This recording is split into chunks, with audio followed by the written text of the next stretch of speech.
I made a video yesterday talking about former Vancouver Canucks general manager Mike Gillis and what he had to say on the TSN Radio show. We discussed the segment wherein Gillis talked about acquiring Shea Weber through trade talks and through free agent talks. But another hypothetical that Gillis brought up was the Roberto Luongo to the Toronto Maple Leafs idea, which presented itself heavily in regards to hockey rumors and beliefs and overall trade discussion all the way back in 2013. I tried looking a little bit more into this, and there were two main articles that popped out at me, both from Sportsnet.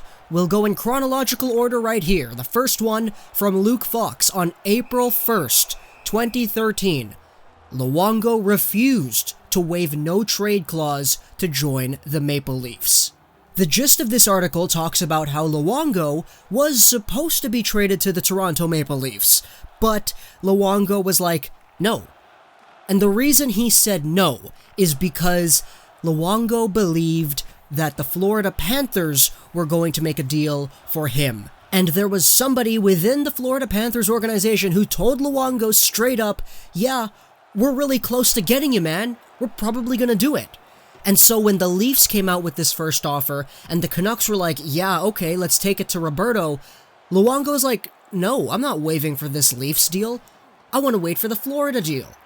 Which is why the trade didn't go through. Unbeknownst to Luongo, though, that Florida Panthers deal that involved him didn't actually go through at all. So by the end of this whole span of time, Roberto Luongo just straight up steered away one of the only offers that the Vancouver Canucks would be willing to accept. Now let's take a look at this second article, also from Sportsnet. This is from Mike Johnston, November 1st, 2013. Luongo shocked that he wasn't traded to the Leafs. This article talks about how Roberto Luongo thought that he would be traded to the Leafs, but the Vancouver Canucks, instead of trading Luongo in this timeline, ended up trading Corey Schneider at the 2013 draft.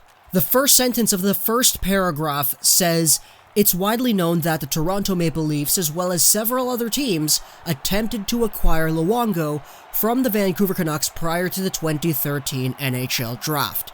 Then look at the first sentence of the next paragraph. If you bought into the rumors and reports at the time, the Leafs were the frontrunners to land Luongo.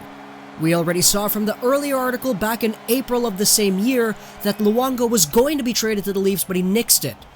In this article right here, it's talked about how Luongo actually expected a Leafs deal to go on a little bit after. The Corey Schneider trade happened on June 30th, 2013, the 2013 NHL entry draft in New Jersey. This was almost a full 3 months after that first article was published. And the Vancouver Canucks, instead of trading Luongo like everybody thought they would, they ended up trading Corey Schneider to the Devils, and Luongo remained on the Canucks until the 2014 Heritage Classic, John Tortorella, Eddie Lack. Okay, let's stop talking about that there. Let's assume a parallel universe right here. What if the Luongo trade went through? What exactly would the Leafs have given up for Roberto Luongo? The Leafs needed a goaltender at the time, because after Corey Schneider was traded to the Devils, the Leafs went out and acquired Bernier from the Kings. They would have been willing to settle for Luongo, but instead, they just took him off the market. So, what exactly would the Leafs have been able to give up back then? Maybe a 22-year-old Nazem Kadri? Nah, they wouldn't have given him up. He's gonna be a core piece of their center core. 26-year-old Tyler Bozak, maybe? What about a 22-year-old Jake Gardner, or a 23-year-old James Van Riemsdyk? Who would have been the goalie coming back the other way? Ben Scrivens? Or maybe James Reimer? I have no idea. But the Vancouver Canucks would have definitely been in the position to go forward with Schneider as their starter if they really wanted to. If this Luongo deal with the Leafs actually transpired, who knows how things would have gone on going forward into the 2013-14 and 14-15 seasons. Would the Leafs still be able to get Nylander, Marner, and Matthews? Would they have been in the position to actually be that bad? Dion Phaneuf would probably still be there maybe, because Luongo would have been a better goalie than Reimer and Bernier, therefore increasing the morale and value of the defenders at the time on that team?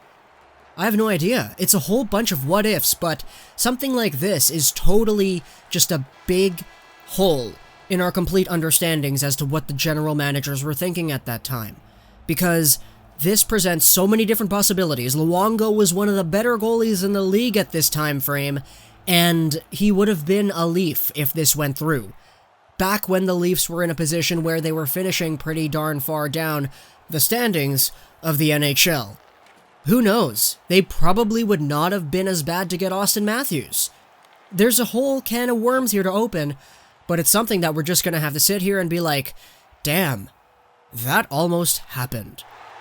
Hope you guys enjoyed this video. Plus, you can /9 gaming, and bye.